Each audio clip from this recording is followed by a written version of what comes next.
Welcome back to Sprague Homestead. So I've had a lot of you asking about routine maintenance in your rabbit herds. So we're going to go through a little bit of a list here of things you should be doing and how often. Now, compared to a lot of other livestock, rabbits tend to be pretty low maintenance. We don't do shots. We don't do preventative wormings. So it's pretty much just whenever you have an issue. But we do try and keep an eye on things like weights and different things so that you kind of get a better idea of when there is an issue. So daily rabbit maintenance is pretty easy, right? We're going through and we're making sure that they have fresh, clean water, that they're getting their food ration. And this is a good time to go through, especially once you get the hang of it, and kind of, you get a feel for what your rabbits do on a daily basis. So this is the time that you're going to note who's maybe not eating as much as normal or who's eating way more, who's not drinking as much water, maybe they're drinking too much water. These kind of things. So you're keeping an eye on that. If you've got moms with babies, you want to be checking the nest box every day, removing any dead kits, making sure that your kits are getting fed and that sort of thing. So the day-to-day is just to make sure that everybody appears to be doing what they should be doing. Now, weekly, I like to try and get my hands on every rabbit at least once a week, even if it's just a quick rundown of the body with my hand. These guys are pretty furry, so sometimes you'll get a rabbit dropping weight that maybe you don't see, just, peripheral walking through feeding at night. So I like to try and at least reach my hand in there, rub a hand over them. It gives me an idea. And you get to know the character of your rabbits, so they kind of speak to you a little bit. If you go in and you've got a doe that usually comes to the front of the cage and now she's not, this is a time that maybe you need to pull her out and see what's going on, or if there is anything going on, it doesn't hurt to check. So that's the stuff that you're going to do daily and weekly. Now, most breeds are going to need their nails done quarterly. And I say most because if you've heard me talk about things like Rex rabbits or mini Rex rabbits, their nails go pretty fast. So you might have to, be trimming those nails monthly or every 6 weeks. And there are some animals like people, that things just grow faster than normal. So you might have a buck that needs his nails done every, month and a half, 2 months.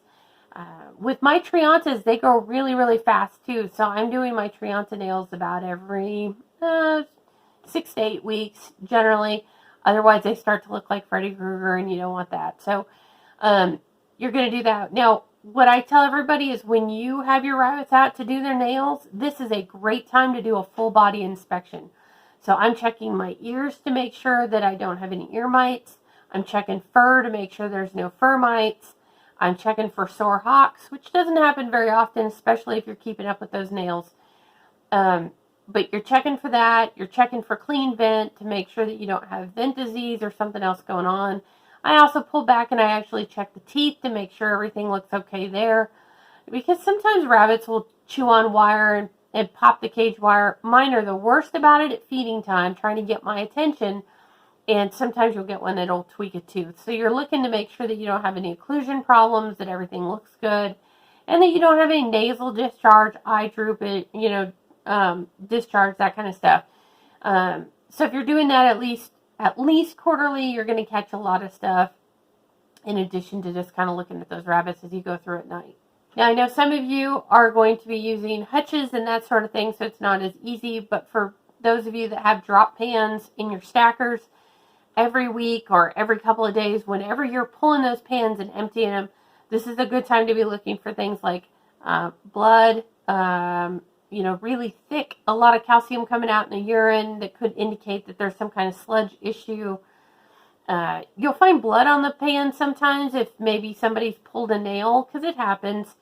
So I always pull my pans out and just kind of make a quick look, looking for diarrhea or anything that looks out of the ordinary. You don't find it very often, but this is a good time to look because, you'll find stuff. Or maybe out of season, you'll find a lot of hair. If it's not a molting season, this might give you an idea that there's some mites or something else going on. So a quick look at that drop pan once a week or once every couple of days, depending on how often you do it, is a really good idea too. Beyond that, twice a year, I go through when they are molting and I try and pull out, especially my heavy molters, pull them out and make sure they're not clumping. Sometimes, especially in older bucks, is where I find the most problem. They'll get clumps of fur where they're just not shedding out very well, or maybe they're shedding too fast. and the hair is clumping rather than coming out. So this is a time that you want to maybe pull them out and go ahead and brush them and help them out with that molt, because, you know, it can lead to all kinds of blockage if they're trying to groom that stuff out themselves and they're getting too much hair in their mouth. So that's usually just twice a year when you've got your spring and your fall molts. You want to be checking on that. Beyond that, anytime you show up with bugs, so if you have fur mites, ear mites, pull everybody. You'd be surprised. I have had fur mites pop up in one rabbit at the end of a 20-foot barn, and then pop up on the other end on the opposite side. So those little buggers can get everywhere. So just make sure if you do come up with mites somewhere that you're checking everybody. Now, I don't broad treat anybody. We don't preventative worm because it just builds up parasite resistance. So we don't worm anybody that doesn't need to be wormed, and I don't treat anybody for anything that doesn't need to be treated. But if you do get a case of mites, it is probably in your best interest to at least treat the rabbits that are in the cages closest, and then check everybody just to make sure. And then I usually will pull everybody out every 7 days for 2 or 3 weeks just to make sure that we haven't got a flare-up. Ear mites in particular can get really deep down in that ear canal and can sometimes take a while to flare up. So you want to try and keep ahead of it. So, you know, try and get them out quite regularly and make sure that you're not getting it in anybody else. Beyond that, I do recommend that you do a really good cleaning, I should say, of your cages at least once a year. Depends on where you're at. If you can do them, you know, more often, that is great.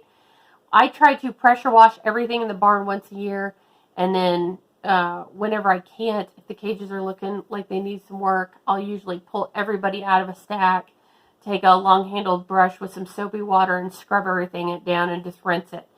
But at least once a year, do yourself a favor. Even if the cage wire doesn't look gross, you will be surprised when you hit it with some water how gross those cages actually are, because urine just kind of ends up on the wire and you don't see it. So at least yearly. And I really think if you can do it quarterly, that's even better. I know some people that do it once a month, and if you can do that, that's even better. The cleaner you can keep your cages, the healthier your rabbits will be. But I know some of us freeze. Like, I've got 6 months out of the year that things are just so frozen. There's no way I can come through and clean those cages as deep as I'd like. So do the best that you can, but at minimum, get a really good, and I really think a pressure washer is the way to go, a really good clean on all your cages. If you're using hutches in particular, make sure that you are sanitizing all of your wood at least once a year, just to make sure that you're keeping on top of things. That goes for food and water containers too. I know water bottles in particular tend to build up a lot of crud during the summer months. So, you know, try and keep up on them. Mine are so old and so stained that some of them look terrible, but we actually do try and keep up on it. Feeders, it doesn't hurt to take them out, run them through the dishwasher in a sanitation cycle if you can. Crocs, bowls, all that kind of stuff. Like I said, the cleaner you keep it, the healthier the rabbits. Beyond that, there's not a whole lot to it. We pull our rusty mats out every now and then and give them a fresh one and clean those off. And sanitize your nest boxes after every use. And that is about it. There really isn't a whole lot of other maintenance to your rabbits. Unless you've got something like an Angora, and then that's a whole clipping schedule that I can't even begin to advise you on. That you'll want to talk to an Angora breeder about. So that is it for your kind of overview on routine rabbit maintenance. If you have questions, leave it down in the comments. It's always likely I've missed something. I'm only human. I make mistakes sometimes too. But if you have questions, comments, leave them in the bottom. You can always send me an email at srhomestead@yahoo.com or hit me up on Facebook or Instagram. That's it for today. We will see you next time. Happy homesteading.